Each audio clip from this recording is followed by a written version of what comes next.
বিরতির পর স্বাগত। আরজিকর কাণ্ডে উত্তাল গোটা দেশ। পশ্চিমবঙ্গে দিকে দিকে বিক্ষোভ কর্মসূচি চলছে। এর মধ্যে আরজিকর কাণ্ডে এবার বড় বিপদে ইন্ডি জোটের মুখ কপিল সিব্বল। 72 ঘন্টার মধ্যেই ক্ষমা চাইতে হবে সুপ্রিম কোর্টের আইনজীবী তথা রাজ্যসভার সাংসদ কপিল সিব্বলকে। আরজিকর মামলায় মমতার পুলিশের হয়ে সুপ্রিম কোর্টে লড়াই করছিলেন সিব্বল। বিস্তারিত জানবো, টেলিফোন লাইনে রয়েছে নিউজ ভ্যানগার্ড প্রতিনিধি সুমন্ত ব্যানার্জি। সুমন্ত, 72 ঘন্টার মধ্যে ক্ষমা চাইতে বলেছে সুপ্রিম কোর্ট, ঠিক কি জানতে পারছো? একেবারেই এই ঘটনাটি এই মুহূর্তে সামনে এসছে, কারণ গত 21শে অগস্ট আরজিকরের ঘটনা নিয়ে সুপ্রিম কোর্টের এই বার অ্যাসোসিয়েশনের সভাপতি হিসেবে এই কপিল সিব্বল একটি বিবৃতি জারি করেছিলেন, যেখানে এবং তিনি বার অ্যাসোসিয়েশনের কিন্তু লেটার হেডও ব্যবহার করেছিলেন।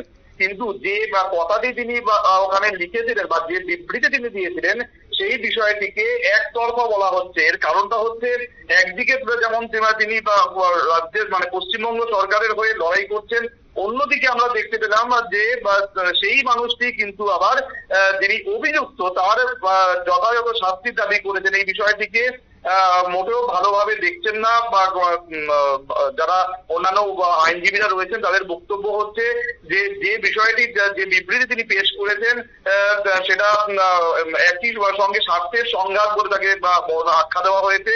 এবং তোমাকে জানিয়ে রাখবো যে ইতিমধ্যেই কিন্তু এই বিষয়টি নিয়ে তাকে ক্ষমা দেওয়ার জন্য দাবি করা হয়েছে। আইনজীবীদের দাবি, সিব্বলের ওই বিবৃতিতে আরজিকরের ধর্ষণ কাণ্ডকে দেশের অন্যান্য প্রান্তে নারী নির্যাতনের ঘটনার সঙ্গে এক পংক্তিতে রেখে ঘটনার সরলীকরণ করা হয়েছে।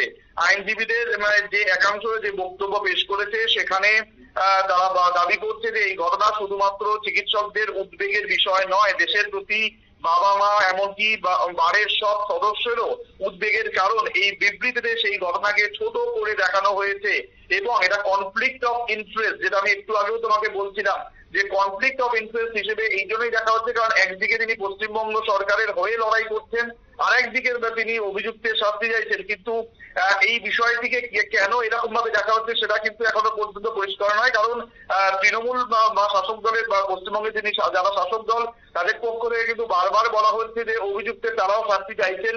সুতরাং এই জায়গায় দাঁড়িয়ে একদিক এখানে যে পশ্চিমবঙ্গ সরকার তাদের যে আড়াল করার চেষ্টা করছে এমনটাও কিন্তু নয়, এটাই কিন্তু তুলে ধরা হচ্ছে।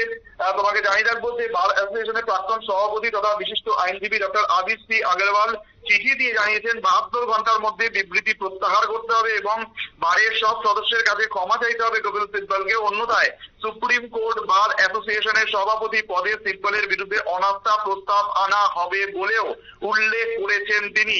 এবং এই অভিযোগের প্রেক্ষিতে কপিল সিব্বল কি পদক্ষেপ করেন সেদিকে এখন আইনজীবী তথা রাজনৈতিক মহলে একটা নজর থাকবেই, কারণ উনি যে শুধু একজন আইনজীবী তা নন, উনি কিন্তু কংগ্রেসের একজন নেতা।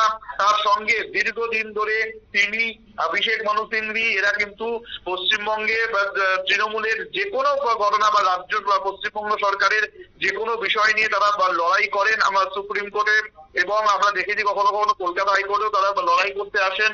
এবং এই বিষয়টি নিয়েই কিন্তু এবার মমতার পুলিশের হয়ে সওয়াল করতে গিয়ে তিনি বিক্ষোভের মুখে পড়লেন এবং যেটা তিনি লিখেছিলেন যে সিবিআই ঘটনা তদন্ত করছে, আশা করি ন্যায় বিচার পাবে নির্যাতিতা, শাস্তি হবে অভিযুক্তের। এই বিষয়টিতেই কিন্তু সমস্যা, এই বিষয়টিকেই কিন্তু কনফ্লিক্ট অফ ইন্টারেস্ট হিসেবে দেখানো হচ্ছে।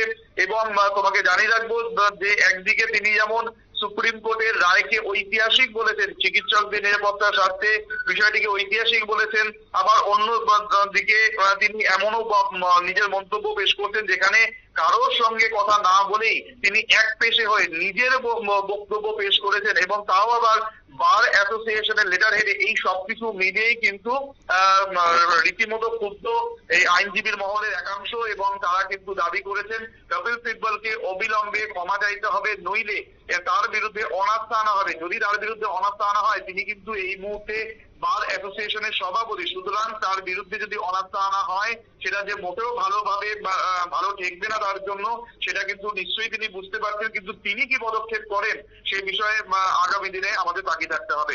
অঙ্কিতা, ধন্যবাদ সুমন্ত। অর্থাৎ আরজিকর মামলা নিয়ে কিন্তু বড়সড় বিপদে পড়ল কপিল সিব্বল। 72 ঘন্টার মধ্যে ক্ষমা চাইতে হবে সুপ্রিম কোর্টের আইনজীবী তথা রাজ্যসভার সাংসদ কপিল সিব্বলকে, সেই কথাই এখনো পর্যন্ত উঠে আসছে। নিয়ে নিচ্ছি ছোট্ট একটি বিজ্ঞাপন বিরতি, সঙ্গে থাকুন।